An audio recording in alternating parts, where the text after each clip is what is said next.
ஒரு நிமிடம் கண்களை மூடி இந்த கால பொழுதில் ஆவியானவரே எங்களோடு திருவுளம் பற்றுவீராக. உடைய வார்த்தையிலிருந்து எங்களுக்கு தேவையான ஆவிக்குரிய ஆகாரத்தை காலங்களில் அந்த ஒரு மதிப்பு சொல்லியிருக்கிறோம்.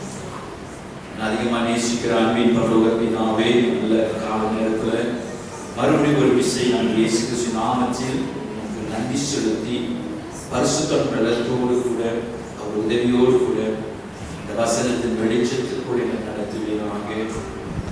இந்த காலவில் எங்களோடு கூட பேசுங்க, இடைபெறுங்க. உங்களுக்கு நன்றி செலுத்துகிறோம் இயேசு நாமத்தில் பிதாவே, ஆமென், ஆமென். இன்னொரு கூட வேத வைத்திருக்கிறவர்கள் ஆதியாகமம் புஸ்தகம் 1ஆம் அதிகாரம், ஆதியாகமம் புஸ்தகம் 1ஆம் அதிகாரம் வசனம் 26, 27, 28. வசனம் 26, 27, 28 வசனங்கள். ஆதியாகமம் 1ஆம் அதிகாரம். பின்பு தேவன் நமது சாயலாகவும் நமது ரூபத்தின்படியையும் மனுஷனை உண்டாக்குவோமாக, அவர்கள் சமுத்திரத்தின் மச்சங்களையும் ஆகாயத்து பறவைகளையும் மிருக ஜீவன்களையும் பூமி அனைத்தையும் பூமியின் மேல் ஊரும் சகல பிராணிகளையும் ஆளக் கடவார்கள் என்றார். சொல்லுங்க, ஆளக் கடவார்கள். தேவன் தம்முடைய சாயலாக மனுஷனை சிருஷ்டித்தார். அவனை தேவ சாயலாகவே சிருஷ்டித்தார்.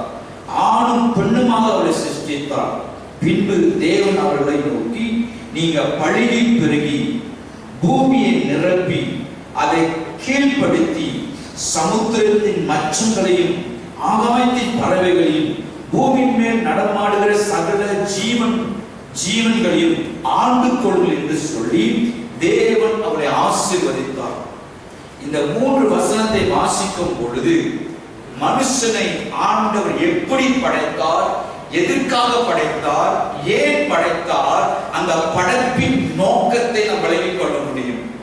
அவர் படைக்கும் பொழுது அவரை போலவே அவருடைய சாயலாக, அவருடைய சுபாவத்துல, அவருடைய தன்மையில, அவருடைய ரூபத்துல, அவர் சிந்திக்கிறது போல அவர் செய்ய முடிகிற எல்லாவற்றிற்குரிய காரியத்துக்குள் தான் மனுஷனை படைத்திருக்கிறார். எனக்கு ஒரு மகன் பிறப்பான், அவன் என்னை போலவே இருப்பான் ஒரு தத்துவ பாடல் இருக்கிறது போல, நான் உண்டாக்குகிற, நான் எதிர்பார்க்கிற, நான் சிருஷ்டிக்கிற மனுஷன், தேவன் எல்லாவற்றையும் சிருஷ்டித்த பிறகு அவருடைய அனாதி தீர்மானம், அல்டிமேட் பர்பஸ், பிரதான நோக்கம், நான் உண்டாக்குற மனுஷன் அவன் என்ன போலவே இருக்க வேண்டும். என் சாயல் இமேஜ், என்னுடைய சுபாவம், என்னுடைய தன்மை, என்னுடைய உணர்வுகள், என்னுடைய எண்ணம் கொண்டவனா இருக்க வேண்டும். என்ன போலவே, அதான் சொல்றார், பிதா குமாரன் பரிசுத்தர் நமது சாயலாக, பிதாவை போல, கிறிஸ்துவை போல, ஆவியானவர் போல அந்த சுபாவத்துல, அந்த சாயல்ல அவர் படைத்து அவர் என்ன செய்ய சொன்னார்? நீங்க கவனிங்கள், அவர்கள் சமுத்திரத்தின் மச்சங்களையும் ஆகாயத்தின் பறவைகளையும் மிருக ஜீவன்களையும் பூமி அனைத்தையும் என்ன செய்யணுமா? பூமியின் மேல் ஊரும் சகல பிராணிகளையும் ஆள கடவார்கள், அரசாட்சி செய்வார்களாக. அடுத்த வசனம் சொல்கிறது, தேவன் தம்முடைய சாயலாக, மறுபடியும் அடுத்த வசனத்துல தம்முடைய சாயலாக மனுஷனை சிருஷ்டித்தார், அவனை தேவ சாயலாகவே சிருஷ்டித்தார். அதுல ஆணும் பெண்ணும் என்கிற தோற்றத்தில் அவரை சிருஷ்டித்தார். பின்பு தேவன் அவருடைய நோக்கத்தை சொல்றார் பாருங்க, நான் உண்டாக்குற மனுஷன் என்ன செய்ய வேண்டும் என்றால், அவர் பழுகி பெருகி பூமியை நிரப்பி அதை கீழ்ப்படுத்தி சமுத்திரத்தின் மச்சங்களையும் ஆகாயத்தின் பறவைகளையும் பூமி மேல் நடுமாறுகிற சகல ஜீவ ஜந்துக்களையும் ஆண்டு கொள்ளுங்கள் என்று சொல்லி அவங்களை பிளஸ் பண்ணார். இன்னைக்கு உங்க மத்தியில நான் பேசுகிற செய்தியோட தலைப்பு என்று சொன்னால், நீங்க ஆள பிறந்தவர்கள். நீங்க ஆள பிறந்தவர்கள். இந்த ஆண்டு கொள்ளுங்கள், என்கிற வார்த்தை இங்கிலீஷ்ல கிங் ஜேம்ஸ் விஷன் என்ன போட்டிருக்குன்னா டொமினியன், ஆங்கில மொழியில டொமினியன் போட்டிருக்கு. அது டிக்ஷனரியில போய் பார்க்கும் பொழுது அரசாட்சி, ஒரு ராஜாவுடைய அதிகாரம் உடையவர்களாக, ஆளுகிறவர்களாக, இயற்கைகளை ஆண்டு கொள்கிறவர்களாக. அதனாலதான் கடந்த காலங்கள் நம்ம மத்தியில பேசும் பொழுது நம்முடைய ஐடென்டிட்டி, நம்முடைய ஸ்டேட்டஸ், நம்முடைய அடையாளம் என்னவென்று சொன்னால் sons of God. இந்த sons of God என்பவர்கள் யார் என்று சொன்னால் ரோமர் 8:14 வாசிக்கிறோம். எவர்கள் தேவனுடைய ஆவியிலே நடத்தப்படுகிறார்களோ அவர்கள் sons of God. தேவ ஆவியிலே நடத்தப்படுவார்கள் என்று சொன்னால் மாம்சத்திலே நடத்தப்பட முடியும். ஆகவே நம்முடைய அடையாளம் என்னவென்று சொன்னால் தேவனுடைய புத்திரர்கள். இந்த தேவனுடைய புத்திரர்கள் என்கிற ஆள பிறந்தவர்கள், ஆண்டுகொள்கிறவர்கள், எல்லா இயற்கைகளும் சிருஷ்டிப்புகளையும் ஆண்டுகொள்கிற அதிகாரத்தை உடையவர்களாக நீங்க இருக்க வேண்டும். இன்னைக்கு சுகத்துக்காக, விடுதலைக்காக, செழிப்புக்காக, ஆசீர்வாதத்துக்காக நாம் தேவனை நோக்கி பார்க்கிறதுக்கு காரணம் என்ன? தேவனிடத்திலிருந்து இதை எல்லாத்தையும் பெற்றுக்கொள்ள முடியும் என்ற ஒரு நம்பிக்கை இருக்குதானே. ஆனா இந்த பூமியை பொறுத்த வரைக்கும் ஆண்டவர் நம்மளதான் ரெப்ரசன்டேட்டிவாக, நம்மளதான் பிரதிநிதியாக வைத்திருக்கிறார். ஆமென். நீ ஆள பிரதமனா இருக்க கூடாது, நீ சாகரவனா இருக்கணும், நீ செத்து போனவனா இருக்கணும்னு சொல்லிதான் இந்த 3ஆம் அதிகாரத்துல 3வது நபராகிய சாத்தான் மிக தந்திரமாக இந்த முதல் மனுஷன், அந்த முதல் சாயல், தேவனுடைய முதல் திட்டத்தை நிர்மூலமாக்கும்படியாக அங்கே நுழைந்து குழப்படி பண்ணுகிறான். பாவம் என்கிற ஒரு எண்ணத்தை கொண்டு வந்து ஒரு காரியத்தை செய்து அவனுக்கு ஒரு குற்ற மனசாட்சியை கொடுத்து, அவனுக்கு ஒரு பயத்தை கொடுத்து, அவனுக்கு ஒரு பாதிப்பை கொடுத்து, அவனுடைய அதிகாரத்தை இழக்க செய்து நீ ஆள பிரதமனா இருக்கக்கூடாது, உன் வாழ்க்கை நீ செத்து செத்து நான் வாழணும் அப்படின்னு ஒரு மனநிலையை உருவாக்கிட்டான்.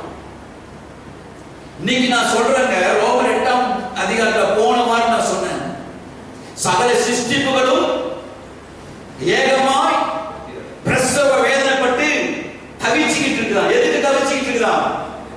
sons of God, தேவ புத்திரர்கள் வெளிப்படுவதற்கு சகல சிருஷ்டிப்புகளும் இந்த புத்திரர்கள் எப்ப எழும்புவார்கள்?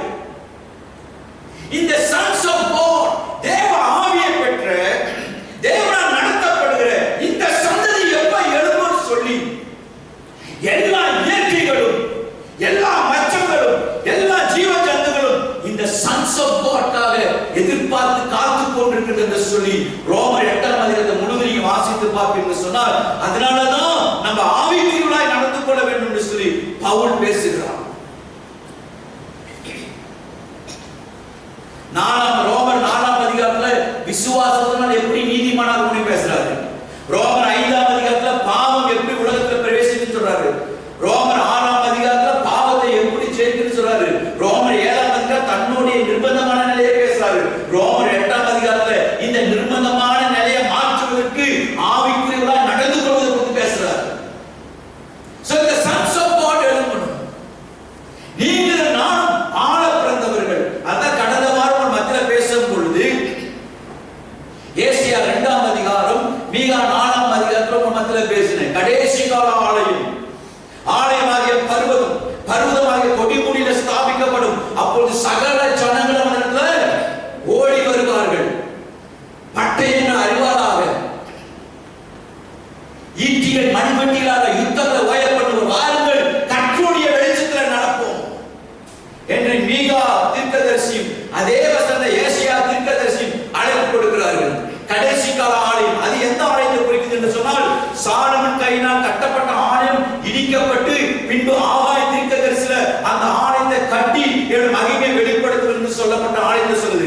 ஆனா இன்றைக்கு புதிய உடன்படிக்கைகள் நீங்களும் நானும் நாமே தேவனுடைய ஆலயமா இருக்கும்.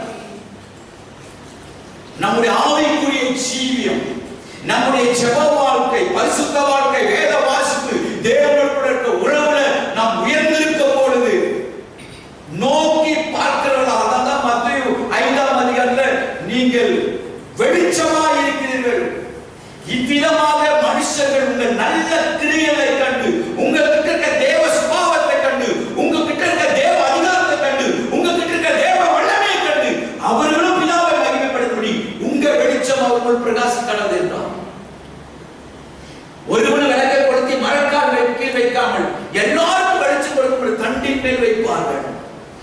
வெளிச்சமா இருக்கிறீங்க, நீங்க உப்பா இருக்கிறீங்க. உப்பு சாரமற்று போயிடக்கூடாது. சாரமற்று போனால் அது பூமியிலே கொட்டப்படுவதற்கும் மனுஷனால் மிதிக்கப்படுவதற்கும் வேற ஒன்றுக்கு உதவாது. நீங்க மத்தவங்களை இம்பாக்ட் பண்ணக்கூடியவங்க, மத்தவங்களுக்கு ஆசீர்வாதமா இருக்கக்கூடியவங்க. இன்னைக்கு சகல சிருஷ்டிப்புகளும் உங்களுக்காக ஏகமாய் பிரசவ வேதனைப்பட்டு ஏங்கிட்டு இருக்கிறது ரோமர் 8ஆம் அதிகாரத்தில் சொல்லுகிறார். சோ நீங்களும் நானும் ஆழ பிறந்தவர்கள். மலை மேல் உள்ள பட்டணம் மறந்திருக்க மாட்டாது. கிறிஸ்டியானிட்டி, கிறிஸ்துவம் என்பது மற்றவர்கள் நம்மை நோக்கி பார்த்து அந்த வெளிச்சத்துல வரக்கூடிய மேன்மையான அதிகாரத்தை ஆசீர்வாதத்தை ஆண்டவர் கொடுத்திருக்கிறார். ஆனால் ஆழ பிறந்தவனாக நீ லைஃப் லாங் சாகர நிலைமையில் இருக்கணும். பாவத்தின் சம்பளம் மரணம். இந்த பாவம் தான் இன்னைக்கு நம்மளை பாதித்திருக்குது. ஆகவே இந்த பாவம், சாபம், வியாதி, மரணத்திலிருந்து நம்மளை மீட்டு எடுத்து மறுபடியும் ரோமர் 8:29 நினைக்கிறேன். தேவன் எவர்களை முன்னறிந்தாரோ, அந்த வசனத்தை வாசிங்க பார்ப்போம். ரோமர் 8:29 தேவன் எவர்களை முன்குறித்தாரோ அவர்களை தேவ சாயலுக்கு ஒப்பாயிருக்க, அந்த வசனத்தை வாசிக்கிறீங்களா? ரோமர் 8ஆம் அதிகாரம். தம்முடைய குமாரன் யாருடைய குமாரன்? பிதாவுடைய குமாரன் அநேக சகோதரருக்குள் முதல் பேரவனாய் இருக்கும்படிக்கு நீங்களும் நானும் முன்குறிக்கப்பட்டவர்கள். அண்ணன் உங்க சாட்சி சொன்னாங்க, நான் கிறிஸ்துவை ஏற்றுக்கொண்ட பிறகு சொந்த ஜனங்கள்னால, சொந்த பந்தங்கள்னால, கட்டின மனைவினால, பிள்ளைனால நான் புறக்கணிக்கப்பட்டேன், உதாசீனப்படுத்தப்பட்டேன். அவர் முன்குறிக்கப்பட்டார். அந்த குடும்பத்திலிருந்து விசேஷமாக தேவன் தற்கொலையை நாடி ஓடின அந்த மனுஷனை தடுத்து நிறுத்துவதற்கு ஒருத்தரை பயன்படுத்தி இன்னைக்கு அவர் மகிமைப்படுத்த முன்குறிக்கப்பட்ட பாத்திரங்கள். எவர்களை முன்குறித்தாரோ சாயலுக்கு ஒப்பாயிருப்பதற்கு முன்குறித்திருக்கார். இந்த சாயல், இந்த அதிகாரம், இந்த கிருபை, இந்த ஆசீர்வாதம் தான் முதல் ஆதாம் இழந்து போனான். நீங்க 1 கொரிந்தியர் 15ஆம் அதிகாரத்தை போய் வாசிக்கும் பொழுது 2ஆம் ஆதாமாகிய கிறிஸ்து இயேசு ஆதாம் என்கிற செகண்ட் ஆடம் என்கிற ஒரு பேர் இருக்கிறது. இப்ப எதெல்லாம் இழந்தோமோ அதான் இயேசு சொல்றார், இழந்து போனதை தேடவும், இழந்து போன அதிகாரம், இழந்து போன ஆசீர்வாதம், இழந்து போன மகிமை, இழந்து போன சாயல், இழந்து போன கிருபை, இழந்து போனதை தேடவும், அதை காப்பாற்றும், மீட்கவும் மனுஷகுமாரன் வந்தார்னு சொல்றார். நீங்க மத்திய புத்தகம், லூக்கா புத்தகம் 19ஆம் அதிகாரத்தை வாசிக்கலாம். இழந்து போனதை தேட வந்திருக்கிறார். மனுஷன் எதை தொலைச்சாலும் இழந்து போன அதை திருப்பி கொடுக்கிறதுக்காக வந்திருக்கிறார். அதனால நீங்க யோவான் 3:14 வாசிச்சா கூட ஒருவரும் கெட்டு போக கூடாது. எங்க கெட்டு போன, எப்படி கெட்டு போன, எதனால கெட்டு போனோம், யாரால கெட்டு போனோம், எது கெட்டு போயிடுச்சு? தேவ சாயல், தேவனுடைய ஆசீர்வாதம், தேவன் கொடுத்த அந்த ஆண்டு கொள்ளுங்கள், ஆட பிறந்தவன், அந்த அதிகாரம், ஒருவரும் கெட்டு போகாமல் எல்லாரும் நித்திய ஜீவன், ஜோயே என்ற வார்த்தை பயன்படுத்தப்பட்டிருக்கிறது. God kind of life, தேவனை போல நாம் போய் நம்மை போலவே நமது சாயல்ல நம்ம என்னென்ன செய்ய முடியுமோ அந்த ஆற்றல் உள்ள ஒருவனை படைத்து எல்லாத்தையும் ஆண்டவருக்கு ஒப்பு கொடுத்தார். ஆமென். நீங்களும் நானும் ஆள பிறந்தவர்கள். நீங்க சொன்னா இயற்கைக்கு கீழ்ப்படியும், நீங்க சொன்னா மிருகங்கள் கீழ்ப்படியும். அப்படிப்பட்ட ஒரு அபிஷேகம், அப்படிப்பட்ட ஒரு அங்கீகாரம், அப்படிப்பட்ட ஒரு ஸ்டேட்டஸ் அடையாளம் கொடுக்கப்பட்டிருக்கு. உலகான சேற்றில் வாழ்ந்த என்னை தூக்கி எடுத்தீரே, கல்வாரி ரத்தம் எனக்காக சிந்தி கழுவி அணைத்தீரே, கல்வாரி ரத்தம் எனக்காக சிந்தி கழுவி அணைத்தீரே. எங்கோ நான் வாழ்ந்தேன், அறியாமல் அடைந்தேன், எதேச தேடி வந்தீர், நெஞ்சார அணைத்து முத்தங்கள் கொடுத்து நிழலாய்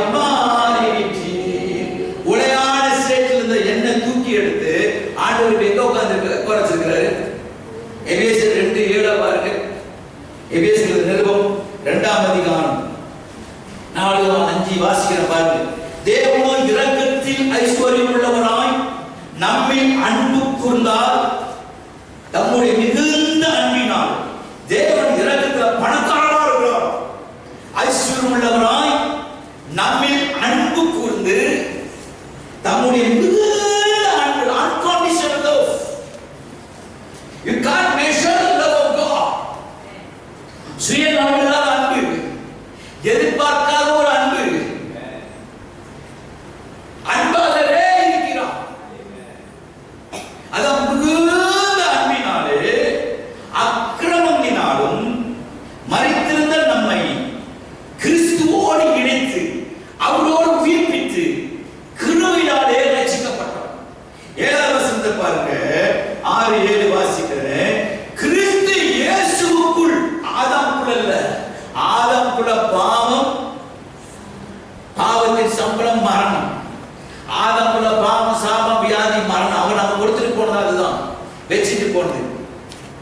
ஏன்னா வஞ்சிக்கப்பட்டார். ஏன்னா இந்த பிசாசானவன் ஒரு காலத்துல என்னவா இருந்தான்?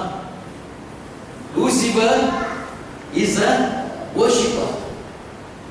3 பிரதான தூதர்கள் யாரு? கேப்ரியல் is a messenger, மிகாவேல் யுத்தம் பண்ணுகிறவர், அப்புறம் லூசிபர்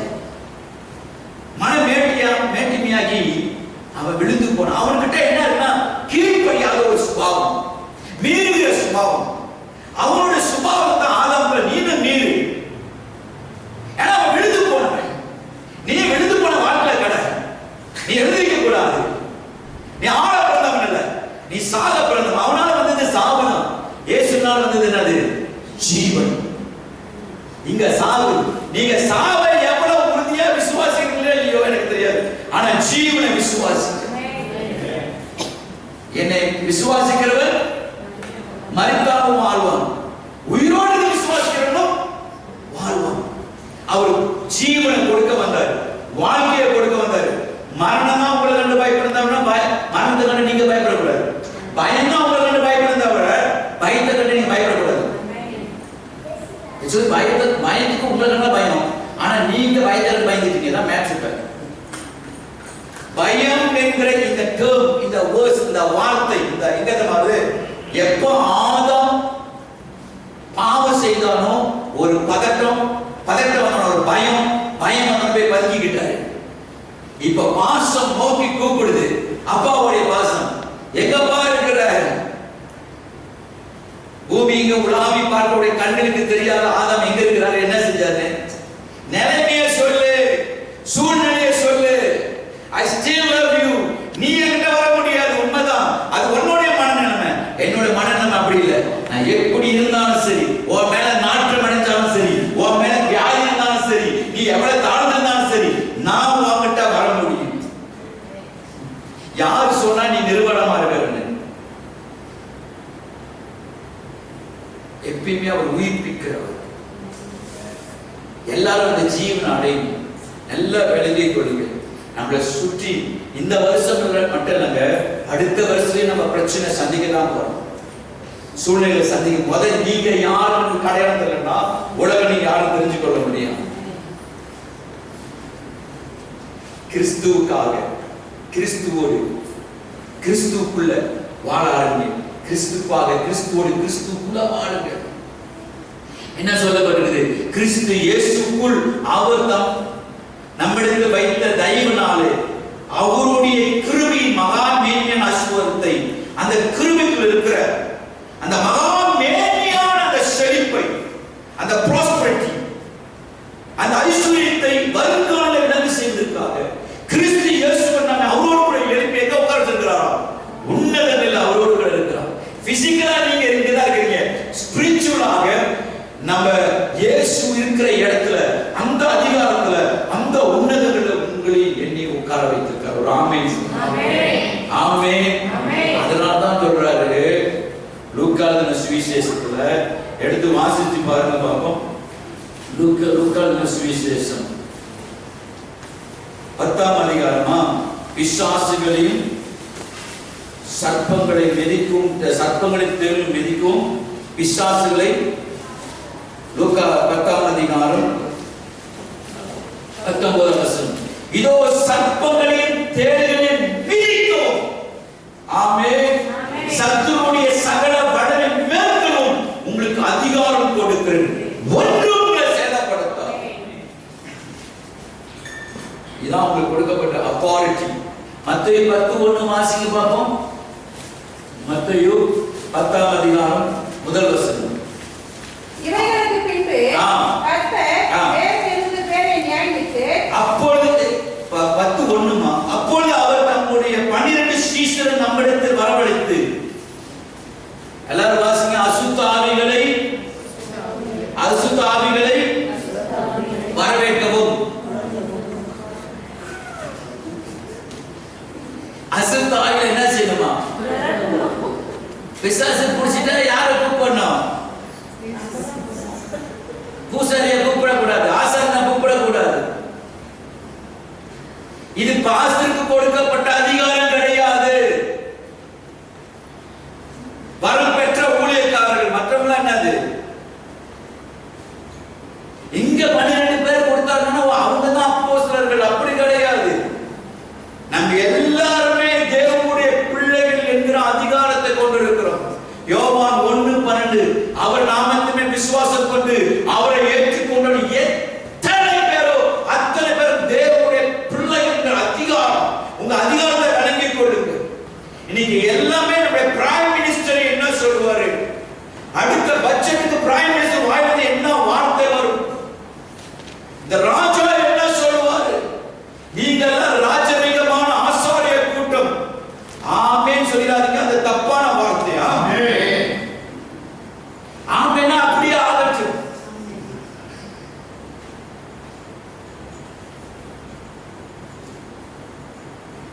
இன்னைக்கு காலையில 6:30 மணிக்கு வீட்டு விட்டு கிளம்புனேன்.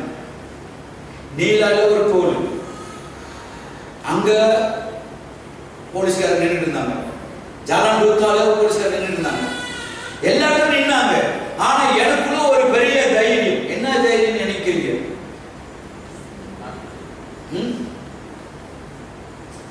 என்ன தைரியம்னா, எனக்கு எல்லையை தாண்டி போறதுக்கு போலீஸ் ஸ்டேஷன்ல இருந்து எனக்கு லெட்டர் கொடுத்துருக்காங்க. ரெண்டாவது, நான் பாஸ்டர் என்பதற்கு சர்ச்ல இருந்து நான் லெட்டர் வச்சிருக்கேன்.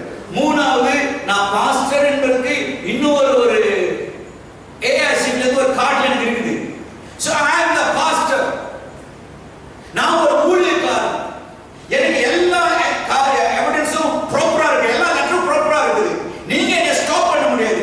ஆனா போற இடத்துல யாருமே ஸ்டாப் பண்ணல, கையை தூக்கி போகதான் சொல்லிட்டு வரும்போது கடைசியா இங்க நிப்பாட்டினாங்க. இங்கதான் சின்ன பிஸ்டல் வரும்போது நான் ஒன்னே ஒன்று சொன்னேன், I am pastor. நான் ஒரு ஊழியக்காரன். என் ஜனங்களை நான் விசிட் பண்ணனோன்னே அவன் உடனே ஓகே சரி அப்படின்னா எனக்கு அவன் செலக்ட் பண்ணி என்ன அனுப்புறான். கடைசியில் நீங்க என்னுடைய அதிகாரம் என்ன இருக்கு? நான் யாரு? நான் எதுக்கு அவனுக்கு பயப்படணும்? நான் ஒரு குற்றவாளி அல்ல, நான் ஒரு திருடன் அல்ல. என் காலில் ட்ரக் இருக்குதா? இப்படி ஏதாவது வச்சாதான் போலீஸ்கார நான் பார்த்தோன்னு பயப்படும். போலீஸ்காரர் மட்டியில் இருக்கும் போது நீங்க பாருங்க, உங்களோட கூட போலீஸ்காரே தெரியாது. அவங்க ரெஸ்டாரண்ட் டீ சாப்பிடும்போது நீங்க அசால்ட்டா டீ சாப்பிடுங்க. அதே போலீஸ்காரர் அந்த போலீஸோடைய யூனிஃபார்ம் போட்டு நீங்க என்னதான் பெல்ட் போட்டிருந்தாலும், என்னதான் போலீஸ் போலீஸ் போலீஸ் அவர் மேல இருக்க அத்தாரிட்டி, அவருக்கு பின்னாடி இருக்கிற ஒரு அரசாங்கம், அவர் அரசாங்க பிரஜர், அரசாங்க ஊழியக்காரர். போலீஸ்னாவே நமக்கு என்ன வருதுன்னா, என்னதான் உங்க லைசன்ஸ் இருந்தாலும், என்னதான் நீங்க சரியா போனாலும், அவங்க முன்னாடி இப்படி ஒரு பதட்டம் பயம் வரதுக்கு காரணம் என்னன்னா, அவங்க அதிகாரம் உள்ளவர்கள். என்ன வேணா அவங்களால செய்ய முடியும், என்ன வேணா. இத்தனைக்கும் உங்களுக்கு ரோட் டாக்ஸ் இருந்து, உங்களுக்கு லைசன்ஸ் இருந்து, நீங்க பெல்ட் போட்டா கூட ஆதான் ஒழுங்கா ஓட்டினானே ஏவாள் சொல்லிடுவாங்க. Police police police police police police police police. அதாவது ஏவாள்ங்கிற மனைவி பெல்ட் போடுறீங்க, பெல்ட் போட்டுங்க அப்படி சொல்லுவாங்க. பெல்ட் போடுறீங்களா? சமான் வாங்கிட்டு ஏன் தெரியுங்களா? இயற்கையாக ஒரு மரியாதைக்குரிய ஒரு பயம். அது போலதாங்க நீங்க யாரா இருக்கீங்க பாருங்க. பிசாசுகளை துரத்தவும் அவன் துரத்தி அடிக்கப்பட வேண்டும். நம்ம தான் சில நேரத்தில் அவனுக்கு ஒரு கத்தியை கொடுத்து ஒரு பிளாட்ஃபார்ம் போட்டு நீ கொஞ்சம் இலைப்பாருன்னு என்ன கொடுத்துருக்கிறோம்.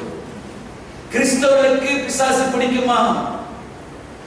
உங்களுக்கு அவனை பிடிக்கிறதுனால அவனுக்கு உங்களை பிடிச்சு போச்சு. அதான் லேசில போக மாட்டான். அதை கூப்பிட்டு கேட்டா நான் எங்க வந்தா அவன் தான் என்னை விட மாட்டான்னு அதுக்கிட்ட கேட்டான். அவனை வாழ வைக்கிறதுக்காக அல்ல, அவனை துரத்துறதுக்காக தான் அதிகாரமே. பிசாசுக்கு துரத்தணும் அவனை, அதுதான் அதிகாரம். அடுத்தது என்னது? சகல வியாதிகள். சொன்ன சகல, சொன்ன சகல. இவர் என்னோட சகல, அந்த சகலை நான் சொல்றேன். இன்னைக்கு நிறைய வியாதிகள் உங்க சகலையை ஆக்கிட்டீங்க. ஆனா அவர் போக மாட்டாரு. அப்பப்ப சகல வருவார் வீட்டுக்கு. சகல எப்படி சகல இருக்கு? ரொம்ப நாள் வச்சு பார்த்து போவார். ஒரு மாசம் வீட்டுக்கு, ஒரு மாசம் சகல வட்டா வீட்டுக்கு. அந்த சகலையை சொல்லல. நிறைய வியாதிகள் நீங்க தான் சகலையா வச்சிருக்கீங்க. அவங்க எப்பலாம் காசு தேவைப்படும் அப்பலாம் வந்துருவாரு. நீங்க எடுத்து போய் கொடுத்துருக்கீங்க. இந்த 12 பேருக்கு மாத்திரம் இல்ல, தேவனுடைய பிள்ளைகள் முத்திரை பெற்ற, அங்கீகாரம் பெற்ற. அதனால்தான் எபேசியர் 1:11 சொல்றாரு, சத்திய வசனத்தை கேட்டு, சத்திய வசனத்தை கேட்டு, உண்மை உள்ள வசனத்தை கேட்டு நீங்க விசுவாசியில ஆன பொழுது நீங்க பரிசுத்தமாக முத்திரை போடப்பட்டீங்க. அவருடைய மகிமைக்காக, அவருடைய புகழ்ச்சிக்காக மீட்கப்படுவதற்கு ஆவியான உத்தரவாதம். இவளெல்லாம் இருக்குதுங்கிறதுனால ஒரு அதிகாரம். இதான் ஒரு அத்தாரிட்டி. நீங்க ஆள பிறந்தவர்கள், நீங்க ஆள பிறந்தவர்கள், நீங்க ஆள பிறந்தவர்கள். ஆள பிறந்தவர்கள், சாக பிறந்தவர்கள். இங்க மரணம் வந்தது, அங்க ஜீவன் வந்தது. இங்க பாவம் வந்தது, இங்க பரிசுத்தம் வந்தது. உயிர்ப்பிக்கிற ஆவியானவர் சகல வியாதிகளையும் சகல நோய்களையும் நீக்கவும் அவளுக்கு அதிகாரம் கொடுத்தார். வெள்ளிக்கிழமை நானும் மனைவி பர்ச்சேஸ் பண்றதுக்காக காரில் போயிட்டு இருக்கும்போது திடீர்னு ரேடியோ திறந்தேன். அதுல மின்னல்ல ஒரு செய்தி வந்தது. டிங்கி, இந்த கொசு காய்ச்சல், டிங்கி காய்ச்சல் சொல்லி பேசினாங்க. அது 48,000 பேர் பதிவாயிருக்காங்க டிங்கி காய்ச்சல பாதிக்கப்பட்டது. இது யாராச்சும் கேட்டுருக்கீங்களா? 48 பேருக்கு டிங்கி காய்ச்சல் பட்டு ஹாஸ்பிட்டல் இருந்து எவ்வளவு பேர் இறந்தான்னு தெரியல. பாதிக்கப்பட்டது பார்த்தா பதிவு செய்யப்பட்டிருக்கு. கொரோனா 1000 பேர் தாங்க. போன வாரம் நான் சொன்னது போல 1000 பேர் ரிகவர் பண்ணது எத்தனை பேர் இருக்கா? 750, 800 இருக்குது. இப்ப சங்கரி மனக்குள்ள சங்கரிக்கும் கொரோனா இருக்குன்னா வந்தாங்கன்னா நம்ம எல்லாத்தையும் கொண்டு போய் குறைய குறைச்சிருவாங்க. இப்ப இங்க எவ்வளவு பேர் இருக்கா? 50 பேருக்கு ஏசிசி சபையில பட்டம் சொல்லுவாங்க. ஒரு வாரத்தை வச்சுட்டு அவரை மட்டும் ட்ரீட்மெண்ட் நம்மளை விட்டுருவாங்க. ஆனா அங்க வரும்போது இதுதான் காட்டுறது. அதுக்காக மாஸ்க் போடுறதோ, சானிடைசர் பாய்க்கிறதோ, நீங்க போற இடத்துல சோசியல் டிஸ்டன்ஸ் இதெல்லாம் வந்துட்டு நான் தவறுன்னு சொல்லல. அதை செய்யுங்க. அதை விட மேலானது ஒன்று இருக்குது, அதை சிந்திங்கன்ற. இந்த லாக்டவுன் தான் கோலா பிளாக்கு போனேன். ஒரு லோகத்துலயும் நிப்பாட்டில் இருந்தேன். மேபி இந்த சின்ன பிள்ளைங்களுக்கு தெரியல கடவுள் வந்து யாருக்கிட்ட இருக்கிறாங்க. எங்க போலீஸ்காருக்கு தெரிய போகுது கடவுளோட மனம் போல இருக்குது. யாருமே நிப்பாட்ட மாட்டாங்க, யாரும் கேள்வி கேட்க மாட்டாங்க. தயவு செய்து சொல்லுங்க, நீங்க செய்தி கேட்கறதா தான் நேரம் திசைகள் தமிழ் நேசத்துக்கு டெய்லி செய்தி கேளுங்க. இந்த வாட்ஸ்அப் அப்பப்ப வருது, அதை கேட்டு கேட்டு அங்க வந்துச்சான், இங்க வந்துச்சான், இங்க போய் சொல்ல இதெல்லாம் சிந்திச்சுட்டு இருக்க நேரம் இல்லை. இயற்கைகளும் விசுவாசங்களும் அதிகாரமும் உங்களுடைய வார்த்தைக்கு கட்டுப்பட்டு நீங்க பேச மாட்டீங்களா? நீங்க ஒஃபசைஸ் பண்ண மாட்டீங்களா? நீங்க தீர்க்கதரிசி உரைக்க மாட்டீங்களா? எதிர்பார்த்து காத்து கொண்டிருக்கிறீங்க. உங்க அதிகாரத்தை நீங்க விளங்கிக் கொள்ளுங்க. நீங்க யாருன்னு விளங்கிக் கொள்ளுங்க. நீங்க ஆள கடவைகள் ஆண்டு கொள்ளுங்கள் என்று அவரை பிளஸ் பண்ணார். பழியில் வருங்க. அதான் மல்கியா புஸ்தகம் 2:11 சொல்லப்பட்டிருக்கு. அவர் ஒருவனை எல்லாம் படைத்தார், அவரிடத்துல ஆவி பூர்ணமா இருந்தது. ஏன் ஒரு மனுஷனை படைத்தாரா? பரிசுத்தமுள்ள சந்ததி, தேவ சாயல் கொண்ட சந்ததி பெருகணும், சன்ஸ் ஆஃப் காட் பெருகணும். இடையில குறுக்க போது எல்லாத்தையும் கெடுத்து பயத்தை உண்டு பண்ணி பாவத்தை மிகப்படுத்தி இப்ப நம்மளை விசுவாசிக்கிறதுக்காக இன்னொரு மகனாகிய இயேசு கிறிஸ்து பூமியில அனுப்பி அந்த பாவத்துக்கு பரிகாரம் அவரை சிலுவையில் அறைந்து மறுபடியும் நான் இழந்த எல்லா கிருபைகளும் ஆசீர்வாதம் நம்ம கொடுத்துட்டு இன்னமும் நம்ம வந்து வியாதியை குறித்தோம். கையில எல்லாரும் ஹெட்போன் இருந்தாங்க, போய் கூகுள்ல தட்டி பாருங்க. இந்த வருஷத்துக்கு கேன்சர் எவ்வளவு மறைச்சிருக்காங்க, மற்ற காரியத்தை எவ்வளவு மறைச்சிருக்காங்க. நிமிஷத்துக்கு உலகத்துல 2 பேர் நிமிஷத்துக்கு 2 பேர் செத்துட்டு இருக்காங்க ஒரு ஆய்வு சொல்லுது. ஏன்னா அது கொத்தா தெரியாததுனால நம்ம கத்த மாட்டோம். இது அடிக்கடி இது வாட்ஸ்அப்ல இதே பேசுறாங்க. நான் போன வாரத்துல இடையில என்னன்னு ஒரு ஜெபம் இன்னொரு காரியம் இருந்துச்சு. கொரோனா கேட்டா நம்ம தான் என்ன தண்ணி ஊற்றி வளர்க்குறோம். கொரோனா கொரோனா கொரோனா கொரோனா பேசி பொறித்து கொடுத்துருக்க படிக்கப்பட நம்ம மறந்துட்டோம். அதே வளர்த்து வாயில ஆவியும் ஜீவனம் இருக்கு, மரணமும் ஜீவனம், மரணமும் ஜீவன் ஆவின் அதிகாரத்தில் இருக்கு. பேசுறதுலாம் இதே தான் பேசுறது. தவிர இந்த கிறிஸ்துவை பேசுவோமே, அவரை மகிமைப்படுத்துமே, அவர் உயர்த்தப்பட்ட நான் உன்னை ஆசீர்வதிப்பேன்னு சொல்லியிருக்கிறாரு. அதை தேடுறதுக்கு அந்த ஜீவனை பேசுறதுக்கு நம்ம இறந்துட்டு உங்க அதிகாரம் உங்க பேச்சில் இருக்குது, உங்க பார்வையில் இருக்குது, உங்க சிந்தையில் இருக்குது. நீங்க என்ன சிந்திக்கிறீங்க? இறுதித்து நிறைவு வாய் பேசும். நான் யாரா இருக்கிறேன்? ஒரு காலத்துல சொல்லி முடிக்கிறேன். என்னை பெற்றெடுத்த தகப்பன், அவருக்கு அன்பு இருந்துச்சு, பாசம் இருந்துச்சு, எல்லாம் இருந்துச்சு. அவருக்கு நடந்த ஏமாற்றம் தோல்வினால என்ன முத்தம் தான் அது நடந்துச்சு சொல்லி என்னை நிறைய நேரத்தில் புறக்கணிச்சிருக்கிறார். இவன் சனியா, இவன் பீட, இவன் உருப்படாதவன், இவன் பிறந்ததுனால தான் என் வாழ்க்கை இப்படி போச்சு. அது ஒரு காலத்துல அந்த உணர்ச்சி, அந்த உணர்வை கிறிஸ்துவ அறியாம இருக்கு. அப்ப நான் அப்படிதான் விளங்கிட்டு இருந்தேன். அண்ணன் சொன்னது போல நானும் ஒரு 3 வாட்டி சாவ தெரி ஓடுனேன். ஆண்டவர் சொன்னாரு, நீ சாக பிறந்தவன்ல, சாதிக்க பிறந்தவன். என்னைக்கு கிறிஸ்துவை கண்டுகொள்ள என் வாழ்க்கை பிரகாசமானது. அந்த வெளிச்சத்துல போகும்போது இருள் என்னை பற்றாது விலகி கொண்டேன். பாவத்தை கண்டு ஒரு காலத்துல பதுங்கி வாழ்ந்தேன். இப்ப பாவம் தான் என்ன கண்டு பயந்து பதுங்கி இருக்கு. ஏன்னா நான் பரிசுத்தவான், நான் நீதிமான் ஆயிட்டேன். தேவ ஆவியை பெற்றேன், தேவ அபிஷேகத்தை பெற்றேன். இனி நான் சொல்றதான் நடக்கணும், நான் கட்டளையிடணும். அதனாலதான் நீங்க இருக்கிற ஒரு தாமான ஒருத்தர் நீங்க இருப்பீங்க சொன்னா அந்த இடத்துக்கு நீங்க தான் ஜாமக்காரர்கள். ஒவ்வொரு இடத்துல நீங்க எங்க வீடு இருக்கீங்களோ பக்கத்துல யாரு வேணா இருக்கலாம். சமீபத்துல எனக்கு தெரிஞ்ச ஒரு அன்பான குடும்பத்துல அவனுக்கு விரோதமா எழுப்பி ஒவ்வொரு நாளும் வீட்டு வெளியே வந்து பார்த்தா காலையில எம்சிகா வச்சு மந்திரம் செஞ்சு வச்சிருக்காங்க. வீட்டு வாசல் தான் கல்யாணம் பண்ணி புதுசா பேபி பிறந்து இப்பதான் குடும்பத்தை ஆரம்பிச்சிருக்கிறாங்க. எனக்கு கால் பண்ணி பேசுறது ஜெயிக்க முடியுமான்னு கேட்டாங்க. அது 3 மணி 4 மணியா இருந்தா குழந்தை அழ ஆரம்பிக்குமா. அவனுக்கு ஒரு இது. அப்பதான் நான் சொன்னேன், அவன் செய்வன செய்யறானா உனக்கு பயந்துட்டான அர்த்தம், நீ நல்லா வந்துடக்கூடாது அர்த்தம். ஈசாக்கு வர வர வர விருத்தி அடையும் போது அதை கண்டு பிலிஸ்தர் பொறாமை கொண்டு அவன் பொறாம பழமடியா. அதுதான் நம்முடைய ஆண்டவருக்கு பெருமை. இப்படி உனக்கு செய்யறாங்கன்னா, உனக்கு விரோதமா வராங்கன்னா, தானியேலுக்கு விரோதமா வந்தாங்க, சாத்ராக் மேஷாக் விரோதமா வந்தாங்க. ஆனா ஜெயித்தது யாரு? ஜெயித்தது யாரு? ஆண்டவர் தான். ஆண்டவர் நாம தான் மகிமைப்பட்டுச்சு.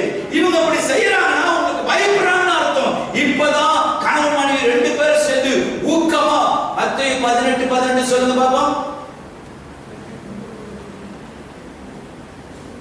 மத்தேயு 18:18 கோசலிட்டு கோசனால 3 ஆறுனா நமக்கு தெரிஞ்சுக்கணும். பூமியில எதை கட்டுகிறீர்களோ அது பரலோகத்துல கட்டப்படும். பூமியில எதை கட்ட அவிழ்க்கிறீங்களோ பரலோகத்துல கட்ட அவிழ்க்கப்படும். அல்லாம பூமியில 2 பேர் ஒருமனப்பட்டிருந்து நீங்கள் வேண்டிக் கொள்ளுதோ, கணவன் மனைவி ஒருமனப்பட்டு ஒரு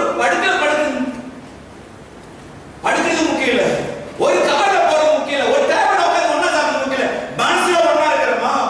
பூமியில 2 பேர் ஒருமனப்பட்டு வேண்டிக் கொள்ளுதோ அது பிதாவினால் உண்டாகும். அல்லாமலும் 2-3 பேர் கூட தான் நான் இருக்கிறேன். பூமியில அக்ரி பண்றது, நீங்க அக்ரி பண்ணா அந்த அக்ரி பண்ணுவாங்க. இந்த இடத்துல நீங்க கையே தட்டக்கூடாது, அது பெரிய பாவம். நீங்க எதை தடை பண்ணீங்கன்னா அதை தடை பண்றதுக்கு அவர் ரெடியா இருக்கிறாரு.